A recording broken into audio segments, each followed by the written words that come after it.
Bienvenue sur Parents en Or, la chaîne des parents humains en phase de révolution intérieure. Je t'accompagne sur ce chemin sur lequel je me trouve aussi. Je partage avec toi mes réflexions, mes prises de conscience et tous les éléments qui me permettent d'éveiller mon esprit et d'éclairer ma parentalité.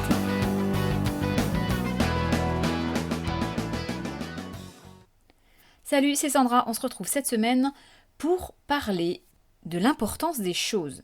L'importance qu'on met aux choses, aux valeurs, aux actes, voire même aux êtres vivants. Quand quelque chose est important pour nous, en fait, on pense ou on voudrait que ça le soit pour tout le monde. Ça se manifeste ça sur des choses du quotidien, comme l'importance que certaines personnes mettent dans la propreté de leur carrelage, par exemple, jusqu'aux valeurs qui nous animent profondément, comme la lutte contre le trafic d'ailerons de requins. Ça peut bien sûr toucher des valeurs plus générales, comme la défense des enfants, plus généralement, ou la défense des femmes, etc. Ou ça peut aller sur des niches plus spécifiques, comme défendre le droit de tondre sa pelouse le dimanche matin, par exemple. Et plus c'est important pour nous, plus ça nous anime, et plus on voudrait que les autres nous écoutent et suivent nos opinions. À nous.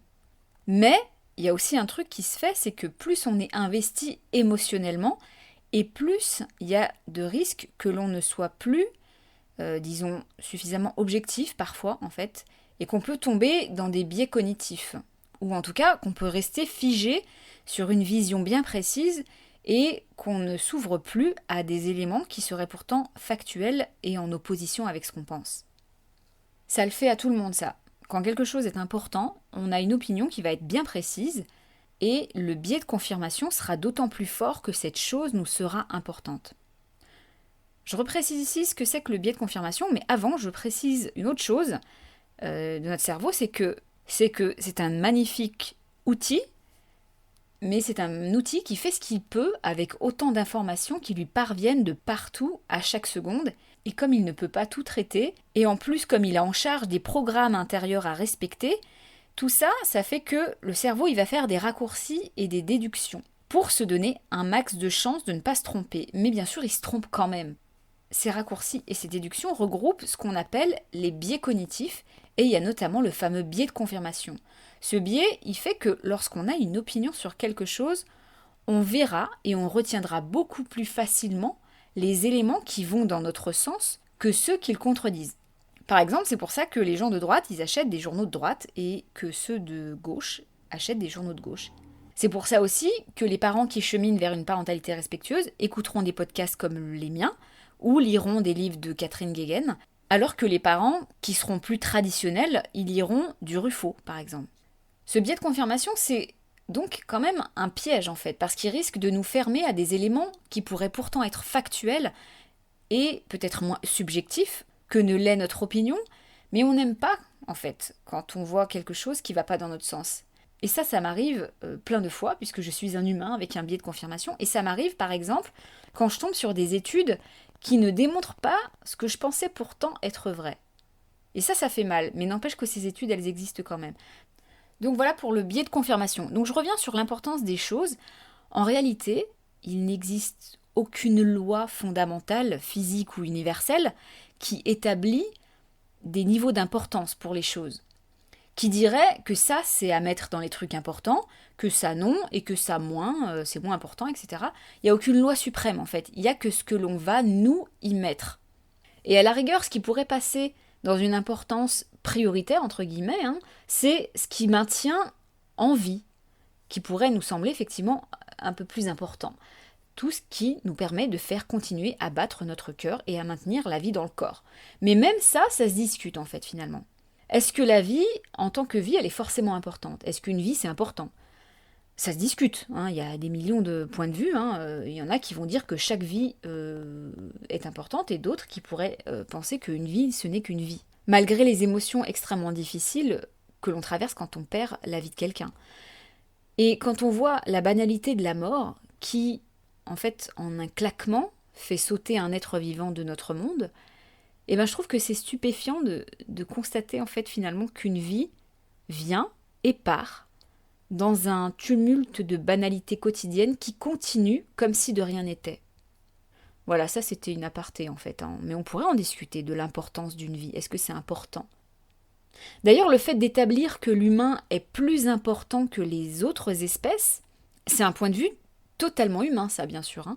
C'est un point de vue qui défend notre espèce, qui défend nos intérêts à nous. C'est pas la vie avec un grand V qui a décidé que l'humain était l'être vivant le plus important. C'est nous, hein, qui avons décidé ça. C'est pas les chats, c'est pas les moutons, c'est l'humain. D'ailleurs, les anthropologues et tous les métiers qui étudient l'humain, le vivant et l'évolution, ils expliquent bien ça. Ils expliquent que la phylogénétique et la classification des êtres vivants n'émet aucune opinion, aucune valeur. C'était le cas avant, en fait. On représentait l'évolution des espèces par une échelle, avec l'humain tout en haut de l'échelle, en fait. Aujourd'hui, on ne fait plus ça. On sait que c'est une représentation qui est fausse et qui était biaisée.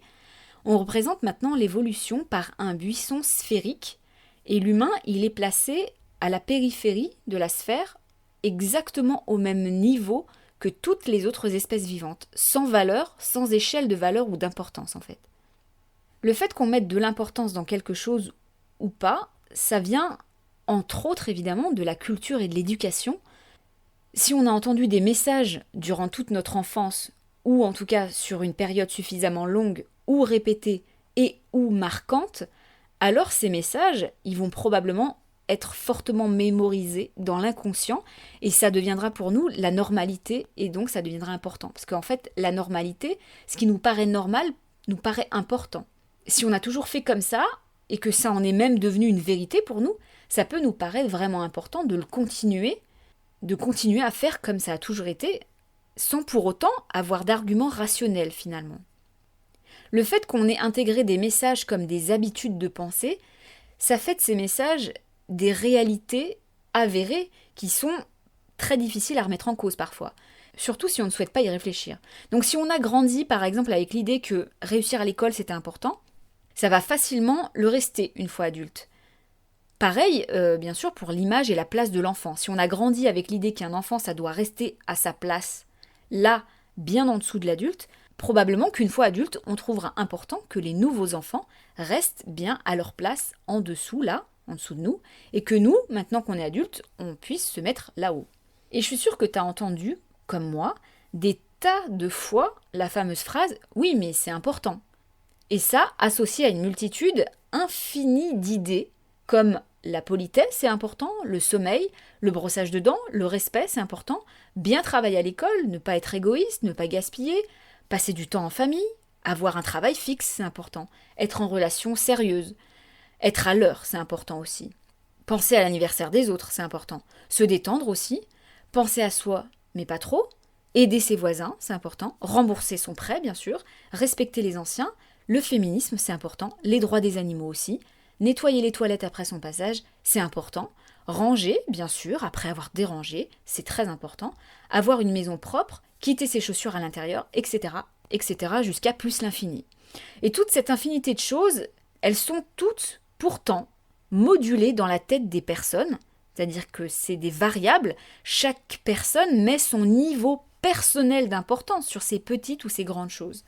Pour certaines personnes, par exemple, la jauge d'importance, elle va défoncer les plafonds pour ce qui concerne le rangement, par exemple.